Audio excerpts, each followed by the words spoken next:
বিশেষ করে এখানে বলা হচ্ছে সেই সময়ে, যেই সময় ইম্মাইয়া বলো গন্নাইং দেখালে কি বারা, তোমার বর্তমানে পিতা মাতা উভয়ে অথবা একজন বার্ধক্যে উপনীত হয়ে যায়, তোমার শরণাপন্ন হয়ে দাঁড়ায় তোমার বাবা তোমার মা, সেই সময়ে তুমি তার সঙ্গে ইহসানা সদয় হও। আলহামদুলিল্লাহ বলে কি হও? সদয় হও, ভালো আচরণ করে। বিশেষ করে সেই সময়টাতে যখন তারা দুর্বল হয়ে যাবে, অসুস্থ হয়ে যাবে, বয়স হয়ে যাবে।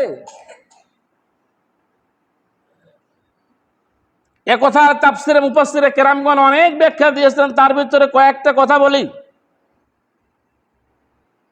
মানুষ যখন বার্ধক্যে উপনীত হয়, যখন মানুষের বয়স হয়ে যায়, তার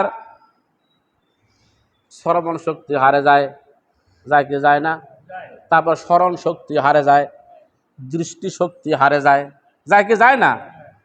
এই শ্রবণ শক্তি, দৃষ্টি শক্তি, মেধা শক্তি যখন হারে যায়, এই লোকটা ভুল করা স্বাভাবিক হয়ে যায়, যায় কি যায় না? সকালে খাইতে বলছে, ছেলে খাইতে বলছে যে বাবা খাও, বলছে খাবো না। খিদা লাগছে অথচ বলছে খাবো না। আরেকবার বলছে বাবা খাও, বলতে যে খাবো না। আবার বিকাল বেলা ওই বাবা বলে আমাকে একবারও খাইতে বলে নাই। হ্যাঁ না এরকম? তুমি যুবক, তোমাকে রাগ হওয়া চলবে না। তোমার বাবা বলতেই পারে যে আমাকে খাইতে বলে নাই কেন, তুমি খাইতে বলছো, এরপরও তোমাকে রাগ করা যাবে না। এই কারণে যে তোমার মায়ের, তোমার বাবার মেধা আগের মতো পরিষ্কার কাজ করে না, ঠিক কি না? এটা বুঝতে হবে তোমাকে, এই মেধাটা তোমার কাছে থাকতে হবে।